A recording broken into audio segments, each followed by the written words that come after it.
Dragon does go into Nasty's side. There's Equalizer in the back line. That is actually, a 5-man.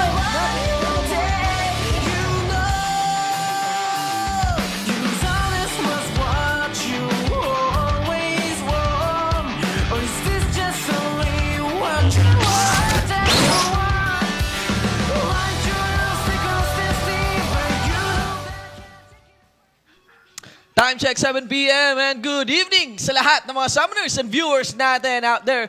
This is the Pro Gaming Series 2016 Spring Split. We are now onto our week 3 and we are now onto our second matchup of the day. Of course, ito ay dinadala sa inyo ng ating official shotmate ng Pro Gaming Series. Booster C, Energy Genius. Of course, yes, boost your focus, boost your game. Okay, so kami yung magiging shoutcaster. Kami po mga kasama nyo sa laban ngayong gabi. Ako po si Gia Shinbu with a 1 for an eye. And of course, I am GS Asarai with an eye. Okay, so ano nga ba ang matutungayan yung laban natin ngayon? Tingnan natin ang ating schedule. Kanina natungayan nyo ang laban between Imperium Pro Team versus Infuse Esports. Ngayon naman, we will have a matchup between these two teams na actually ang tagal na. Okay, actually recently nga lang na nagbanggaan sa mga malalaking tournaments. This is Imperium Pro Team Blue versus Celestial Esports. Okay, that is for Game 1 starting at 7 p.m. Game 2 will start at 8 p.m. Sabay-sabay tayong magtatapos ng 9 p.m.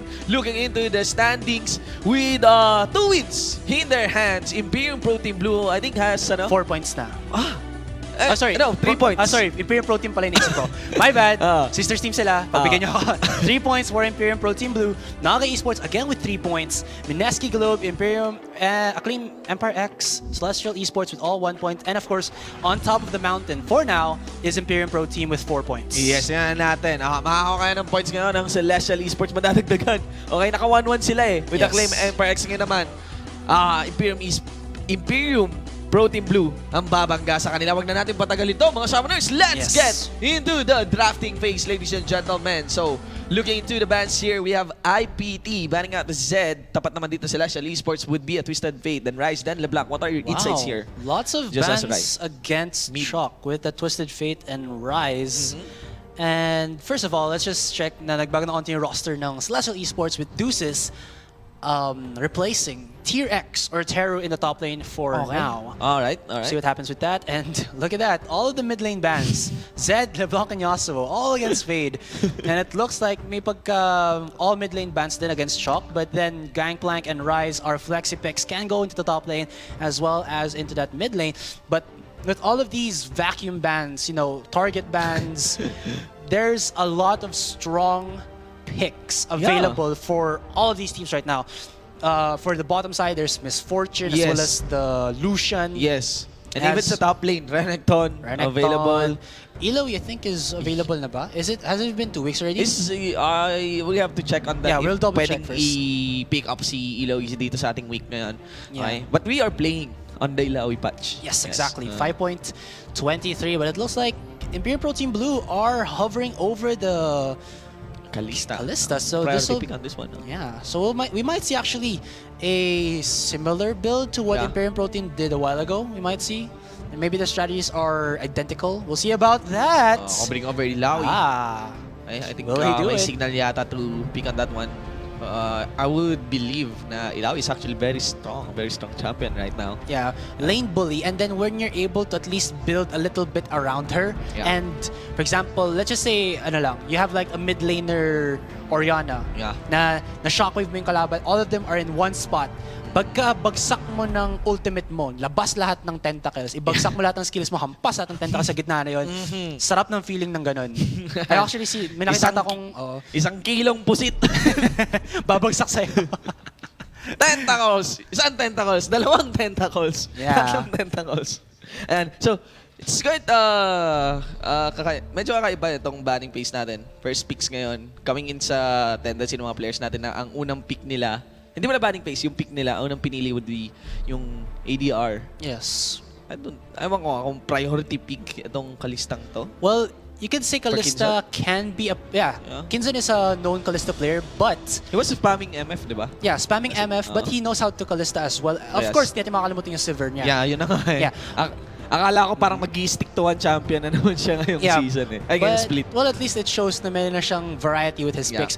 But again, Kalista can be a prio pick, but this also hides yung pwede maging picks ng Imperium Pro Team Blue. Like, you can... Last pick nila yung mid laner nila to counter the mid laner of Celestial Esports. They can go for a sleeper pick. Yeah. Or, kasi ano yan eh.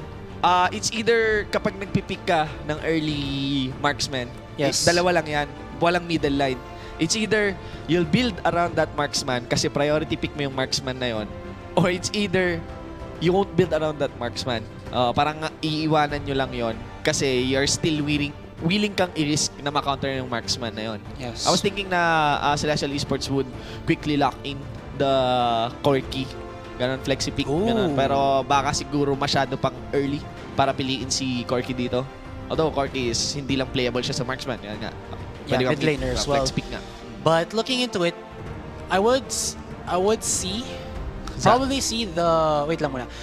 The lane swap coming in from Imperium Pro Team Blue because, again, of the kill or the power potential that Lucian and Braum have. This combo has time and time again forced their opposing duo laners to just leave their lane and then yung top laner na yung bahala dyan. Yung passive ni concussive blows. Passive ni Lucian works so well with concussive blows na sinasabi mo. Yes. And so looking into the jungler of Imperium Pro Team Blue here, Rebenga with the Zac. I have to say, Zac is one of the very versatile gankers early game. Yeah. Kasi ang ginagawa ngayon ng mga Zac players, you don't max the W for the better clear speed or let's say better damage output. Yeah. You max out the elastic slingshot because every rank that you put into that skill, pinapalaki mo na pinapalaki lalo yung range ng pwede siyang bumagsak. So, mas malupit pa siya. A lot of utility. Yeah, mas malupit pa siya sa versatile ganks compared to the Rek'Sai because you can jump over from such a far range and you can catch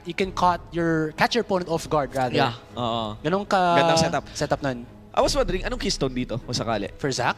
Yung health stack. You could go for burst din. I don't think health stack would be nice, but you could go for probably Grasp of the Undying. That's nice. Or Bond of Stone if you really want to protect your other companions. Alright, so let's see.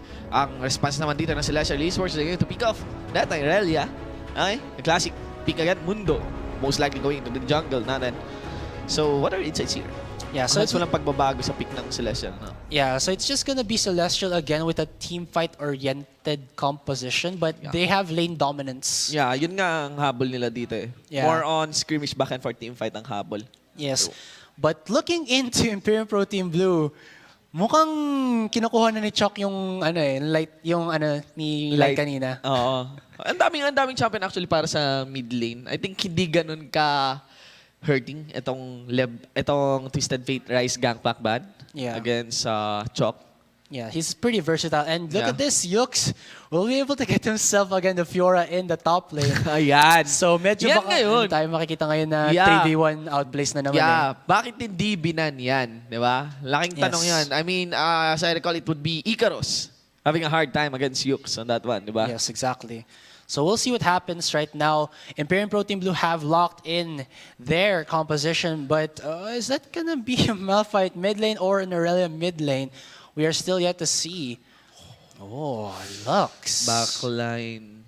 Well, you could go for Malphite, catch that Kalista. Yeah, so if that gets locked in, so it looks like there's a... Again, I think Celestial Esports are more of that all-around team wherein you have, you can catch off your opponents with your composition. Galing na back and forth eh. Ngayon may setup na. Yeah, you have the backline you have the backline infiltration with that Irelia blade dash in. Blade Surge, yes. Blade Surge in, and just catch the squishy targets of Imperium Protein Blue, and then you have the backline with the culling, with the final spark, and then front line with the Braum and the Mundo. Yeah, squishy yung champions ng Imperium Protein Blue. Yeah, definitely. Exactly. And Zach isn't really the tankiest of champions early on, and you'd typically want to keep getting that HP on him. It gives him that bigger look, makes him more menacing. Kaya nga naisip kong Keystone baka mag-health stack eh. Yeah, I think so. He could do something like that. But Imperium Pro Team Blue here do have that pick off with the Thresh, can deliver the Zac with him. Pagka hook niya, mag Dark Passage sa papasok dun sa kalaban. Something you can do. And of course, you can't roll out here Yux in the top lane with that Fiora. Malakas siya mag-Fiora, people. You've seen that in the previous week. We'll see it again here, but it's against the Irelia. And Irelia is a pretty strong bruiser against something like a Fiora. Forfeit the game before somebody else takes it. Kaya nga na. Yeah, so you Medyo heard mo ko na yun ramdam na yung init dito sa laban natin. Dito, Imperium Pro Team Blue, guys, versus Celestial Esports. Esports that Garena had PH's last stream. YouTube, Twitch, and of course, Azubu. Sa mga viewers natin dyan, palagay nyo, sino kaya ang mananalo dito? Based on the composition, based on kung sinong kapitbahay nyo, kaklase nyo, kakilala nyo, kalaro nyo. Sinong susuportahan yung team? Sabihin nyo na. Siyempre, kanina, kung nagwagi ang IPT, okay? Nagwagi rin ang isang lucky summoner. Taking home that 4 arcade skins. Yeah, arcade skins, okay? Isang code lang yan, 4 na arcade skin. Kung na high blood ka sa Blood Moon Challenge, eto, dito ka na lang. Nag-enjoy ka na manood, may chance ka pang manalo ng arcade skins. Diba? Arcade skins pa yun, parang laruan sa Pasko. Ayan. And of course, I would like to invite you, I would like to take this time para invite ang mga summoners natin, mga viewers natin, ang dami natin mga viewers ngayon, to join us at the Pro Gaming Series PGS Rift. Diba? Yes.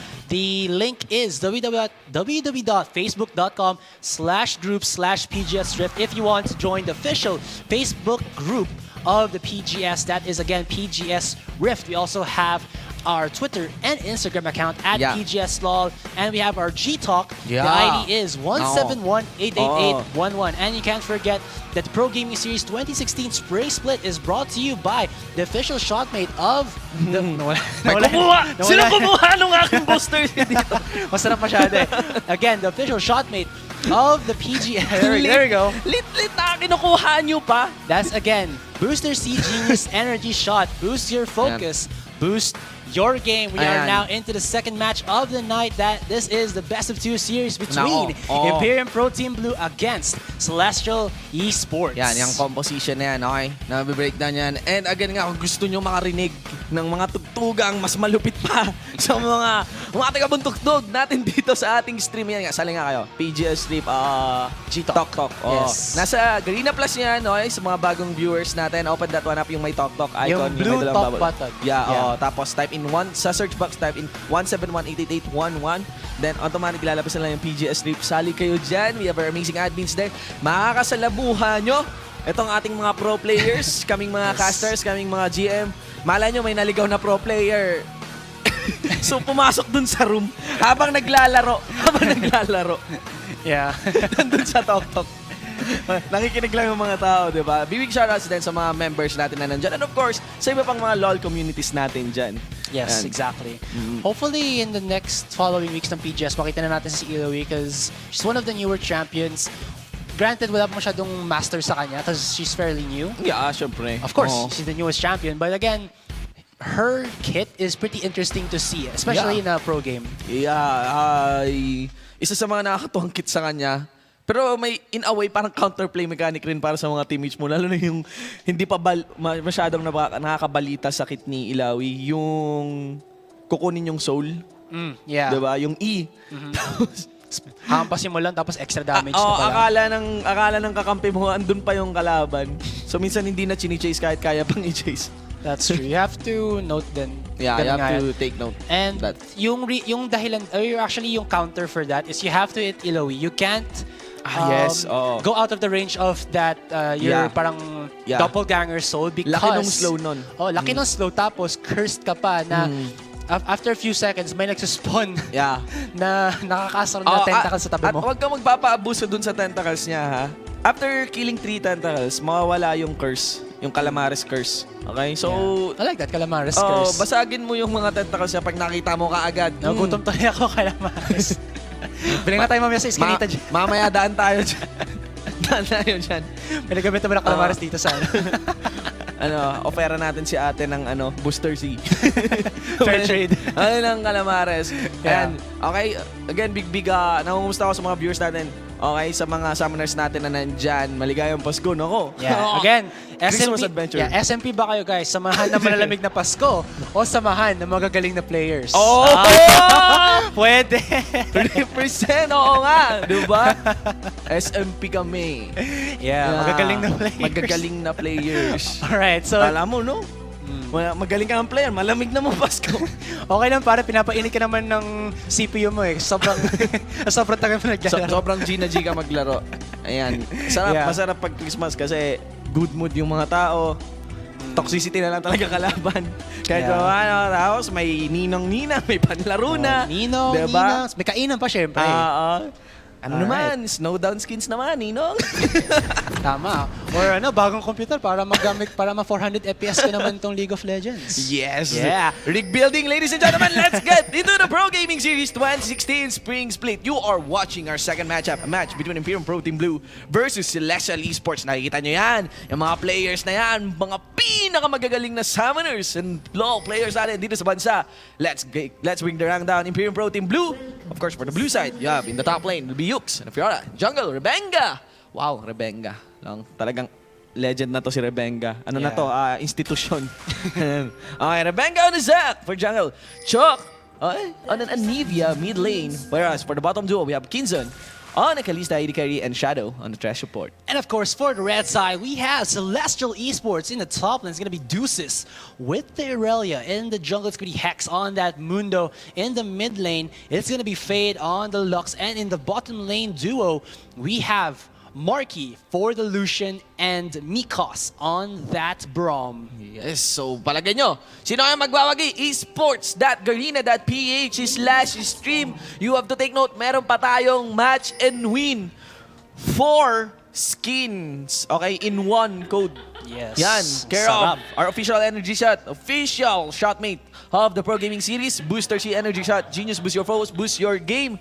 And yan, pakishare na lang ng ating stream link para sama-sama tayong magkulitan dito sa ating stream. Alright, but it looks like... Okay, so I think Celestial Esports tried to read Imperium Pro Team Blue na mag-late swap sila, but then it looks like Imperium Pro Team Blue were ready for Celestial Esports to just keep themselves in the bottom lane. Yes. But it looks like Yux here will be in a bad spot. He should have just gone for the buddy system with Rebenga. Will he actually go there? I think he will. So at least he gets himself some XP. And while that is happening, Celestial Esports winning the early game jungling route a little bit because paano ba ito mag-escalate? yeah, because again, Deuces and Hex were able to start off that buddy system earlier. So medyo ma-delay na onte yung level 3, level 2 return ng top laner ng Imperium Pro Team Blue. It's probably in the top lane as a level 3 or level 2, something like that. So we'll see Celestial Esports. So he'll be able to get XP or CS better.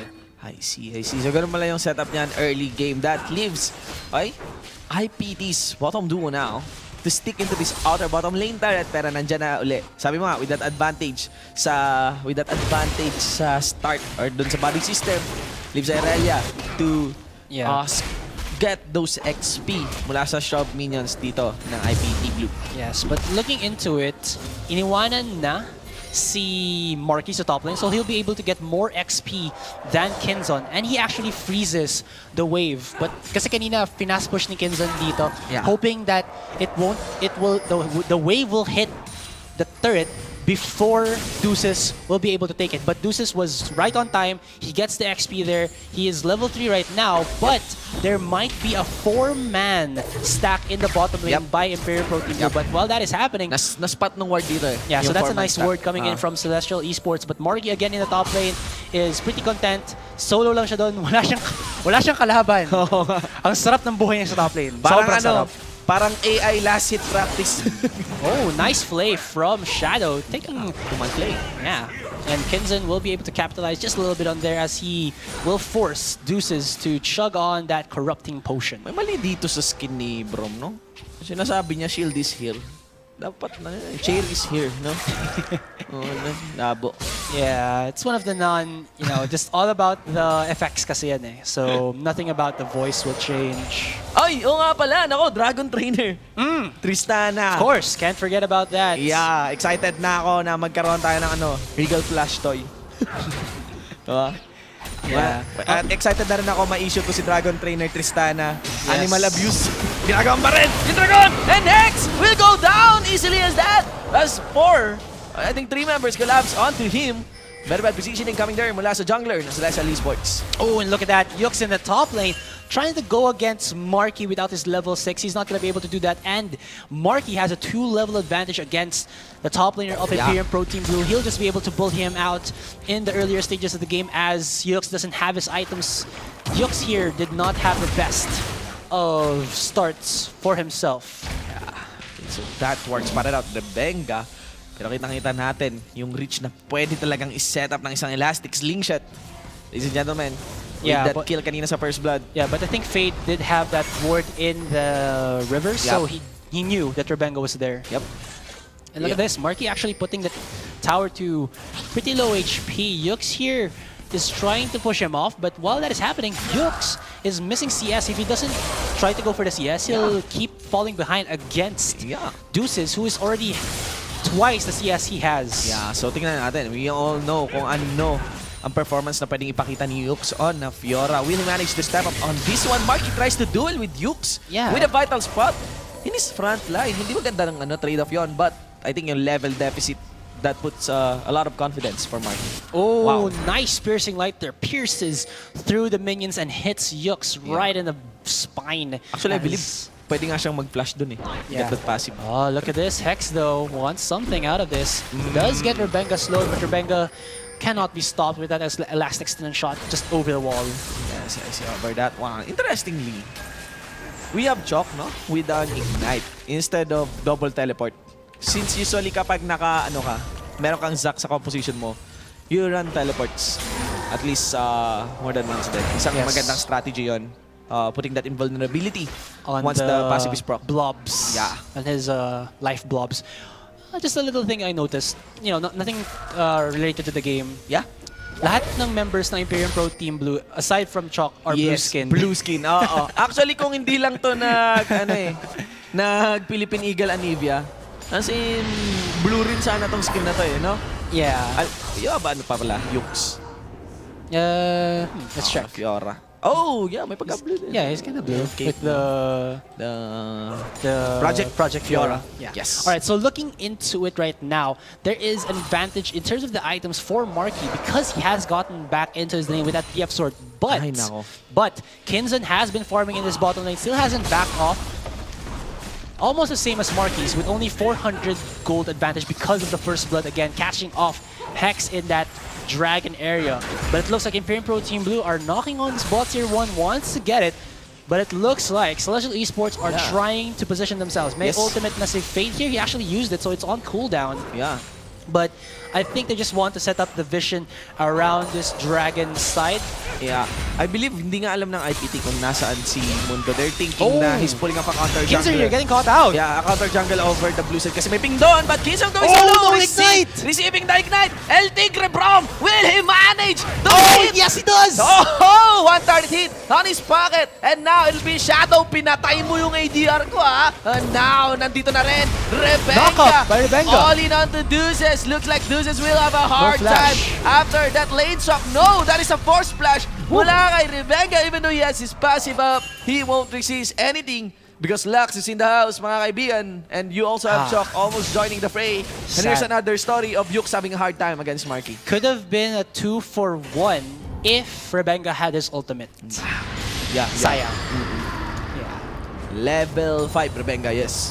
Yeah. I think Rebenga, also yung reason ata why he used his flash is because masaya na siya na wala siyang flash kaysa wala siyang passive because again, napakabilis mag-cooldown ng elastic slingshot.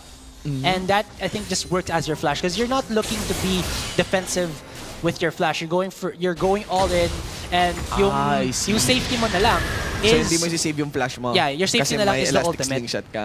Yeah. Kaysa, oo nga no, parang full of heavy plays while relying on that passive. Kasi Exactly. may eminent threat parang may some sort of counterplay din kapag alam ng kalaban na may passive ka. Will we really focus on Azak, diba? Exactly. Parang may some sort of pseudo shield.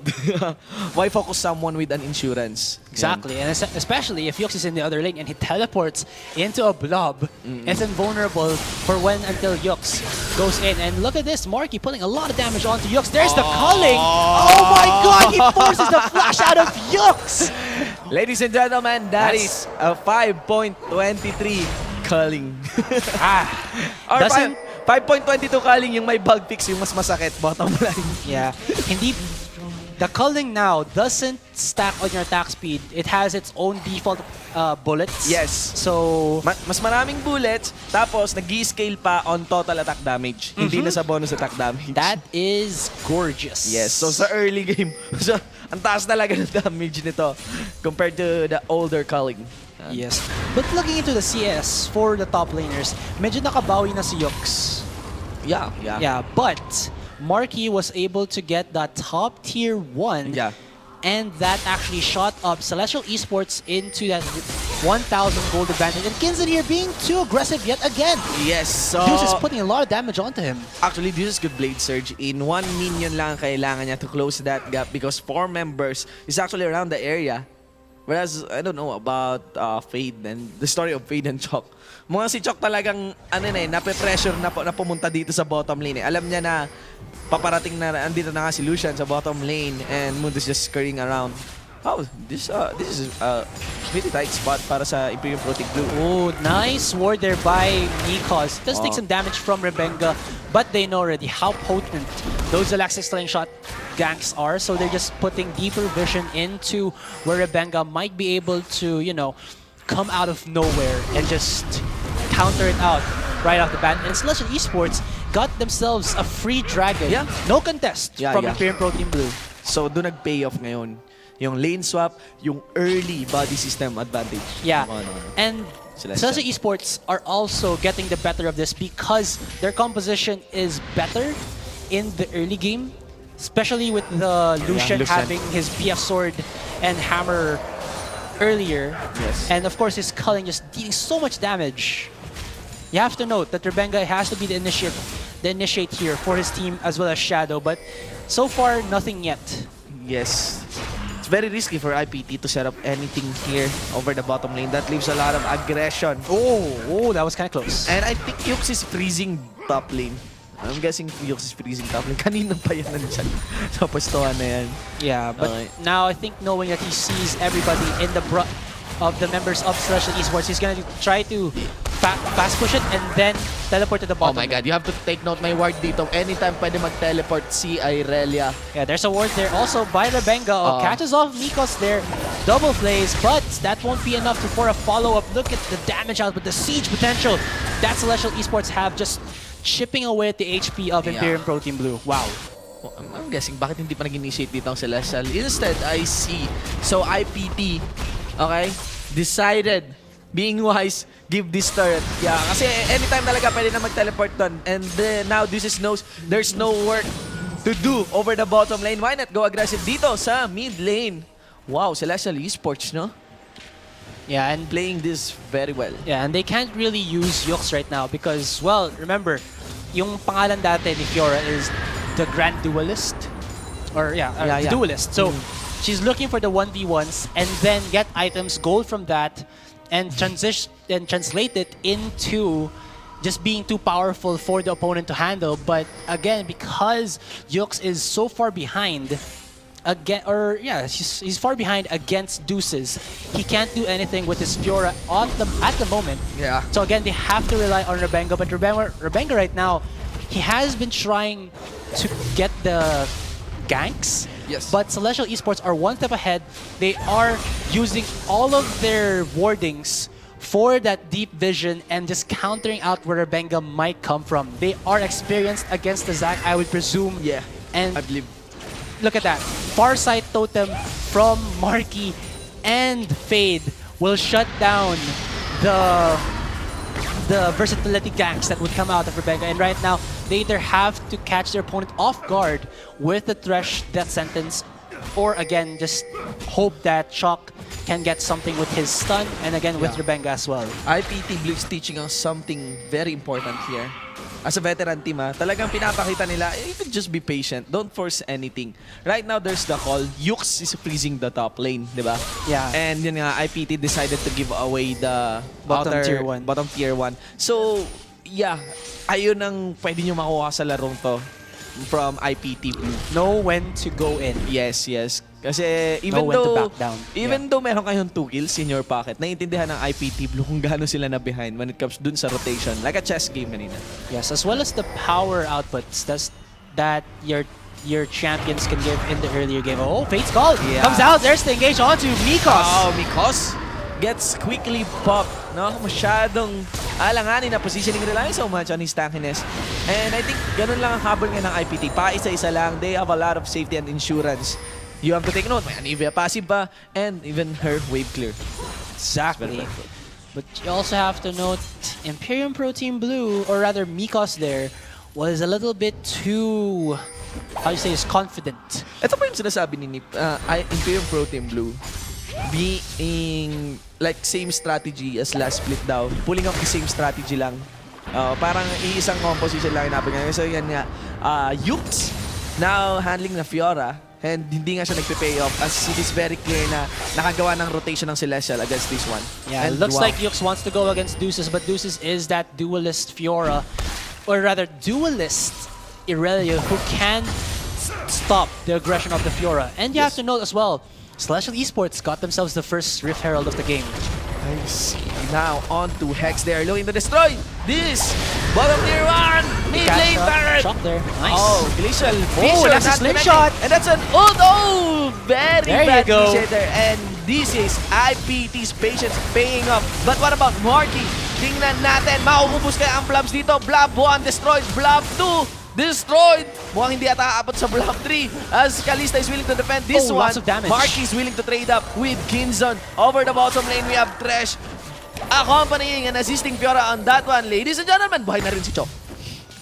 You have to remember, these two players from Imperium Pro Team Blue have that you can't kill us the first time you try. Yeah, hindi pala namatay. Meron silang egg, meron silang blobs. Hindi pala namatay si Chok. I mean, buhay pa si Rebenga.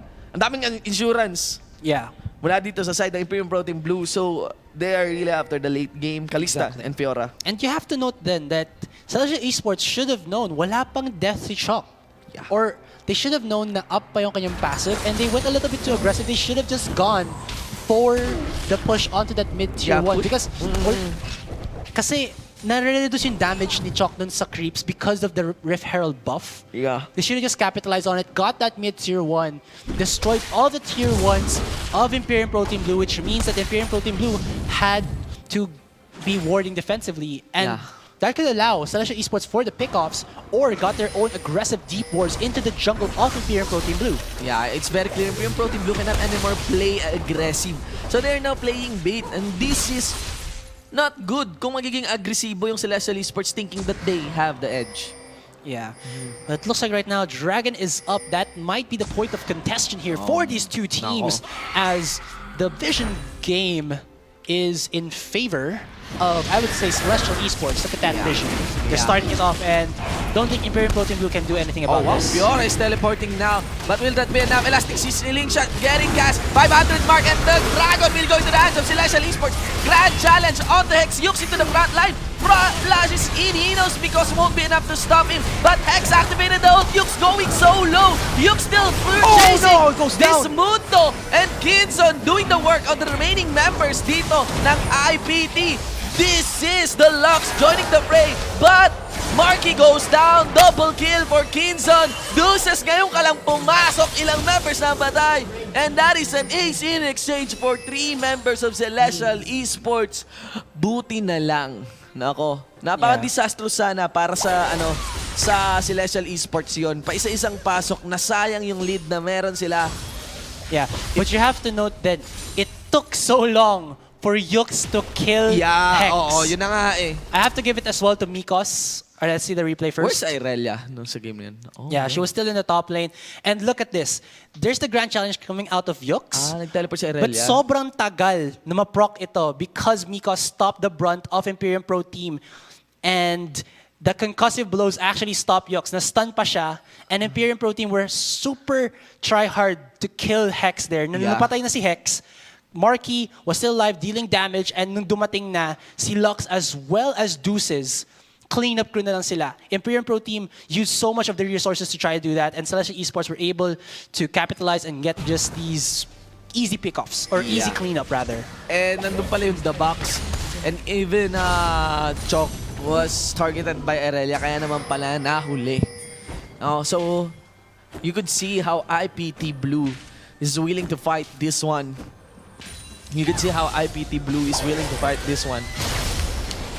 Yes, there's a pick-off onto Chalk, but he just, dark passages away. Didn't even die to the combo of Fade there. Fade did have to go in with the Athene's Unholy Grail. I think he was a little bit, scared of the damage output that Chalk had in the early game. Because palagi na nakastun si Chalk kay Fade, and then follow up by that Flash Frost. 7-6 ladies and gentlemen, and napaka-tricky ng larong to. No. On the first look, makikita natin that Celestial has the lead. But with the play style and approach na meron dito, and considering Kinzon also 4-2-3, this is looking like an even game, no? Pagdating dito sa ating mid game. He's looking pretty good right now. Might be able to buy that Runan's Hurricane. You have to remember that Runan's Hurricane is a crit item now. Has been changed. Yeah. So we might see Kinzon being effective in the next few clashes.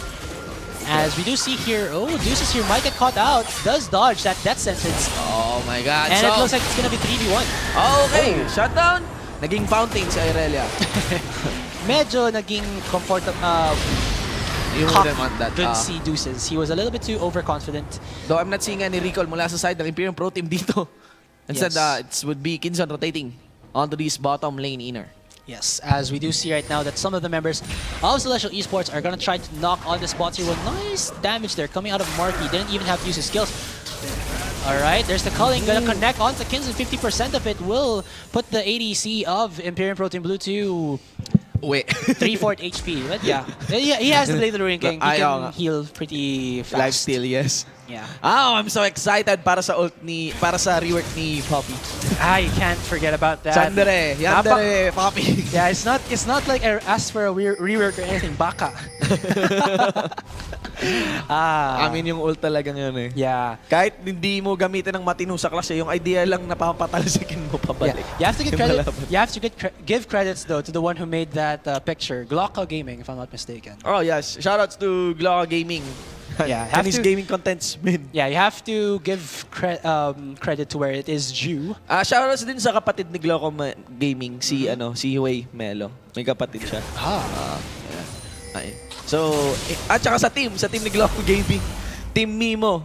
Ayan, tsaka Christopher. Bakit Mimo? Doon sa Sleep is for the Week na tournament, yung overnight tournament. Yeah. Naglaro si Glocka Gaming doon. Kasama yung Team Mimo. Sila yung pinakamaingay na team. Mabubutas yung floor kakatalon nila. Ganon. Tumatalon sila habang naglalaro? Yes, Paano ba naging posible yun? Grabe. Ganun. Intense. Tingnan mo na lang yung video siguro lalabas from our friends from RR. So now, let's get back into the game. So, right now, even though wala pang deaths dito, no, si Fade, parang influence nung Lux, no, wala pa tayong nakikitang stellar with lights and all na final spark mula kay Lux, no? Yeah. At kailangan yung burst na yun mula sa kanya. Hindi pa kasi naka-give ng chance si Fade, but they actually don't need yet that chance because, again, Imperium Pro Team Blue, in the previous clashes, were forcing too much on one target, not able to kill it, and Celestial Esports, again, are just able to capitalize, easy peasy lemon squeezy, just get those kills, and then naging pick-off na lang si Fade as well as Deuces. And you have to note that Irelia, in her description, is an assassin. So, may assassin capability siya. Nakita mo kanina, pick off may assassin skin pa nga yun. Infiltrator, ba? Yeah. That's true. So, tingnan natin. As we could see, 4 members of Celestial Esports are grouping up here over the bottom lane. Irelia in the top lane. Split pushing. Has a teleport in her pocket. Yeah, and the siege potential that Celestial Esports have is so good right now because of the range that the Lux have and that Lucian. Yep. And pag nag-try mag... wait. Wow. Oh, nice hook onto Fade there. Not risking anything, and Shadow in the house. Fade in a bad position, pero nag-damage siya mula sa final spark. I won't go down without any damage. Ika nga, because into the house, ang teleport na pinaka-nahuli, ladies and gentlemen. Where is that Deuce? Who will she target? Priority kills, Blade Surge in, and Yux nice tries one, to kill Marky. Marky stepping out onto that one. Chuck in a very bad position. Mundo doing the work onto that. Anemia pinagtataga, and Deuce will try to collapse onto Rebenga. Instead, she gets collapsed on Rebenga, passing out. 2 for 2 members remaining. 3 members from both teams are down. Alright. That was a very scary moment for Celestial Esports. Ang ganda ng hook doon Yes, ni man. Shadow. Ayan, surprise hook Alright, Pilipinas. so let's see that there. Nag-flash si Fade nung nakita niya si Rebenga. But Wow, then, flash Shadow, hook. nice flash death sentence. Pinop nila lahat kay Fade. Yes. But look at this. Fade actually got off all his burst in one go. Nung namatay siya, nabagsak niya pala ang skin niya. Got a kill onto Kinzen. And Irelia, di talaga nag-teleport. Nag-teleport na siya. Late lang talaga. Ayun, Yeah, late lang. Tori yung inuna niya. And sana mananalo pa dito ang Imperium Pro Team Blue kung napatay agad ni Yux si Marky. Kasi they would have to focus Deuces right after that. But look at this. Nice Wow. damage by Marky. Yes. Shock, low HP, Hex, easy cleanup. And gusto ko dito, Hex, Deuces rather. Oh, sidesteps that sentence. Yes. Ang ganda nga rin kanina, nasa harapan ni Marky yung kanyang vital spot. Yeah. Relentless pursuit na sidestep din yung Yeah. lunge. But honestly, the MVP for that clash, Fade talaga. Oh. He got his combo off. Hindi pa siya nagpapakita sa game na to. And then in one instance, kablam, gives... In-all-in siya. Kaya nga. In-all-in din, din siya nila. Na final spark yeah. na yung squishy backline. Exactly. And got a kill immediately onto Kinzen. And Kinzen is, well, one of the champions that should have been giving the advantage for Imperium Pro Team. Because look at that, 10,500 siya against 9-8 ni Marky. But that's not translating into any wins for Imperium Pro Team Blue as of now. He's 14-5, but it's still not working out well for Imperium Pro Team Blue. Mala fade away shot nga talaga yung final spark kanina ni Lux. She's about to go down, manage to still secure a shoot. Oh, steals that blue buff. Isa pa, di ba? Oh wait, Hex pala is their jungler. Akala ko si Rebenga yun. That was my pero fault. yun, But nakuha still, yung nakuha yung blue buff. And yeah, the Nabigay beauty kay of Fade. this blue buff is because Chalk is a mana eater, super mana hungry, so he can't, use all of his skills in a pretty long time. But there's a clash happening right now. Wow, IPTB taking a team fight. Will they win this one? Rebenga, naging pula. Parang champion na labada. Shadow, pinatoken because walang tinamaan. Instant because receives the death sentence. But look at Fade. Oh, She's wasting members down. Final spark sa bato. Oh, wala. Marky now cleaning up on Yux. Hex finally gets shred out. Only 3 members. No, make that 2 members remaining para sa side ng Imperium Pro Team Blue. They are running for their life. Papunta sa base ng kalaban. How will they manage to escape this one? It seems that the carries will go for a push. And Deuces walang uuwi. Yan, galit pa yung tao sa bahay. Wag muna umuwi. So, yes, Chalk will go down. Oh, Kinzen does the Kinzen, work. double kill. And it's a double kill for the ADR in exchange for the inhibitor mid lane turret of Imperium Pro Team Blue. Neck to neck pa rin ang labanan dito, ladies and gentlemen. Yeah, even though Kinzen got that double kill, like you said, Celestial Esports got the better of that because nakuha nila yung inhibitor as well as that clash. Yeah. It just very strong coming in from them. The immediate burst casting potential that the Lucian has is proving worth it for Celestial Esports. I'm thinking, yung team fight na nagaganap dito, sobrang separated that it doesn't work in favor of Imperium Pro Team Blue para kay Rebenga. Hindi nasusulit yung kanyang let's ultimate. bounce. Yung ultimate niya. Even yung ult ni Kalista. And I think yun din yung ginagawa ng Celestial Esports. Take separate team fights because what? We have range. We have Lux. We have Lucian. And it will work better if you have an Irelia. Yeah. And plus, kung nakita mo yung clash kanina, they forced Kinzen to flash over the wall because Deuces as well as Marky were sandwiching Kinzen. Yeah. So pag nagstay pa siya doon, mamamatay na siya.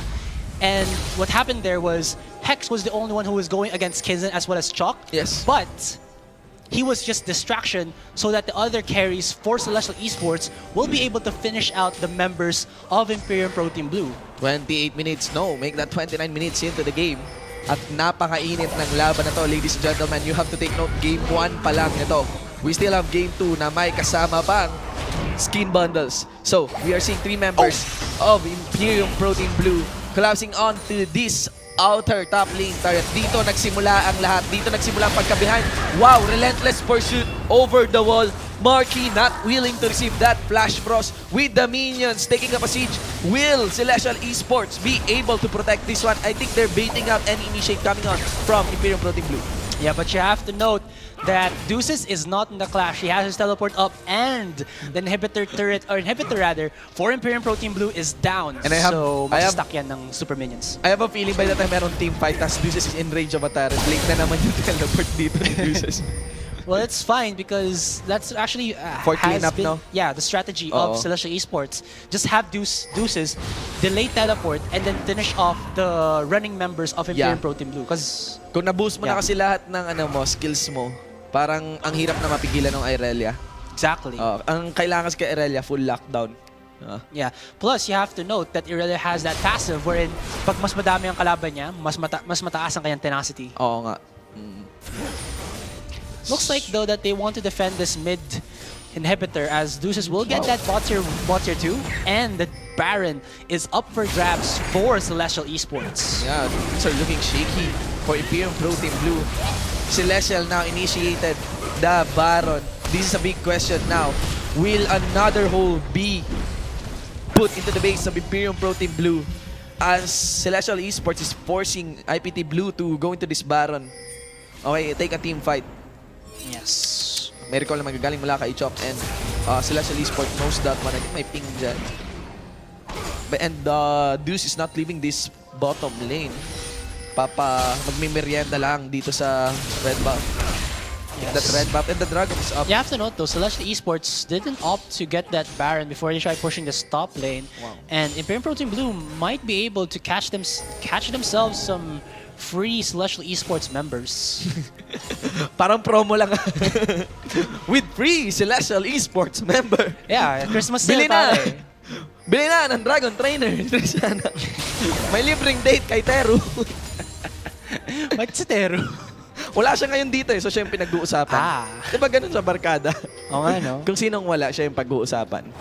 Shoutout sa mga barkadahan ng mga summoners natin dyan, lalo na yung mga nagsasama-sama sa High Blood Moon Challenge. Dami ko nakitang post sa pages ng different League of Legends PH Facebook groups na may natutulog din sa comp shop para lang matapos yung Blood Moon event. Yeah, hindi biro, di ba? Even Cairo created a blog. Sabi nga nila, reflections dun sa Blood Moon sabi nga Challenge. nila, di ba? Maglaro di biro. Oh, no. Hindi iba na ang gaming ngayon, ladies and gentlemen. So, let's see. So, kahit meron good map control yung Celestial Esports kanina, hindi pa sinecure yung Dragon dito. Okay? Because I think Deuce knows that Yux is just around the red side jungle. But you have to take note, cooldown and death sentence dito ni Shadow. That leaves a little window. Okay? Pero napaka-shaky nito. Bakit for team fight with a very close objective. And I think Celestial Esports is willing to rush this Dragon. Yeah, they have the advantage again because of that mid lane. 6,000 gold for them. And whoa, Kinson takes so much damage! What? Kinson gets bursted down just like that. Isama mo pa si Yux dun sa Flash. This is a massacre for Imperium Pro Team Blue. Hindi na makakabuo dito si Rebecca. It's only Chuck remaining, ladies and gentlemen. At galit na galit. Ito, si Marky, but the burst! The burst is there, ladies and gentlemen. And IBT Chuck flies away. Flyline Pigeon High, so... It looks like it's game over. Yeah, I think... Wow. That's that what happens when you forget the ward. basics of the basics. Yeah. Ward, where Ward, you man. will try to do something. Ito. Walang word dyan kanina. Oo. Nag-face check si Kenzan and he didn't know. Surprise. Deuces is there. Oh my God. Huli siya. And si Marky talaga yung habit niya, no, na overtly aggressive marks na tapos biglang nabuburst sa harapan. Yeah. Pero still, kung nagkamali si Marky doon, mas malaki yung pagkakamali ni Kinson. Okay, and, very good positioning there by Deuces. Yes, exactly. Yeah. And they didn't notice that. Tapos, nagkamali ng onti doon si Chok. I believe he ice-walled in front of Yux. So, natrap si Yux. Natrap si Yux. Massacre na nga. So, massacre na nga. Talagang pinaka-air mo pa. Sila. Sige pre, dyan ka muna. 15-17, ladies and gentlemen. The only sizable lead na makikita natin dito from the side of Celestial Esports is of course the Baron. But, there you go. Because nakabingwet at mukhang wala na matatakasan dito. With the ball against his back. IPT is looking to take a team fight against the Baron buff Celestial Esports. Mukhang Celestial na rin ang pagkatalo dito ng IPT. Into the front line. Deuces, Chop, naging itlog. Calamaris, no, there is an itlog going down. 3 members ang wala para si Imperium Pro Team Blue and Kinson and Yux will fall back. You can see a teleport na manggagaling mula kay Fade and even Irelia. They are looking to close this game. At meron pang mundo sa likod na umahabol dito sa top lane and Markman ng Imperium Pro Team Blue. That could have been, I think, at least a few kills for Imperium Pro Team Blue. But the problem there was Rebenga, when he elastic slingshot in, namatay na si Chok, and then when he tried to let's bounce, wala na siyang buhay. Yes, man. Tsaka ano, okay lang si Miko mabunot mo doon. May lead talaga yung Celestial Esports. Eh, may Baron buff. You're going to take a team fight na may Baron buff on a choke point. Kahit wala pa si Brom, ang dali nung clean up. I was guessing ang napaka-crucial doon is yung positioning talaga ni Deuce. May dumating na, lagi talaga no, yung clean up from Irelia. Yeah. Ganun lang kasi yung play. It seems parang shaky, bakit ngayon ka lang, bakit ka namumulis? Pero I think that's how it paulit-ulit. So I kasi, think that's the strategy talaga ng Celestial Kasi masaya ng Esports. Celestial Esports na may 4v5 situation sila eh. Yeah, Yeah, and that built it on that one. works so well for them. And I think yung reason din ata kung bakit nanalo din dito ang Celestial Esports yung endgame skill. is because of how they started out the early game. Hindi nag-start mag-carry si Yux. And when Yux doesn't start to carry, he doesn't, like in Neep's terms, power vacuum Celestial Esports to deal with him. Yeah, the big question is, yun nga, mag-a-adjust kaya yung Imperium Pro Team Blue? May iba pa kaya silang strategy? I think they have. Ayan yung ating endgame screen. So yung makita yung performance ng mga players. Kasi hindi pa na nakikita ang MF ni Kinson for today. And well, that's one of the champions that he's most comfortable with. And MF right now is, again, one of the god tier ADRs. Just because of that love tap and, you know, the crit with the ultimate. Wow. And very good performance from Fade. Isa lang ang death niya. And yun yung meron pa siyang na double kill. Yeah. Mamatay na nga siya, binagsakan niya pa kayo ng mga combo. Ng present niya, ng kayang pasalubong. Maagang paputok. Yes. Happy New Year, Happy New Year, Lux, mula kay Fade. Pero yun nga, malaking tanong sa akin ngayon, may pagbabago kayang gagawin yung IPT Blue? Because they have the tendency to roll one composition. Kasi hindi nag-work talaga. Na-counter talaga si Yux. Exactly. Yung stellar performance niya from this week, Celestial is prepared for that. Exactly.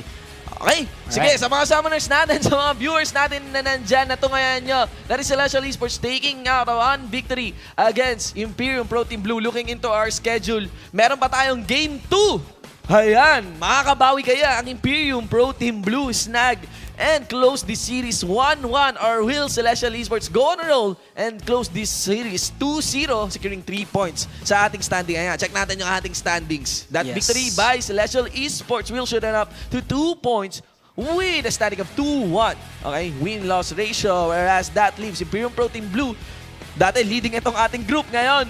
2-1 na yan. Okay, win-loss, first loss nila sa ating split ng 3 points still.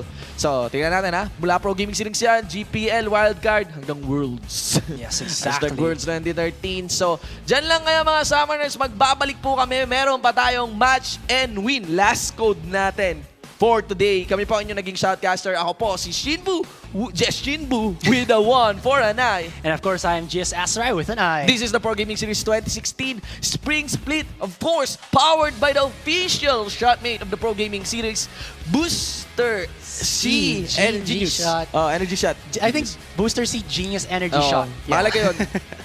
Energy Shot Genius. Alright, but it sounds better that way. Boost your focus, boost your game, guys. Magbabalik po kami. Obviously, alright.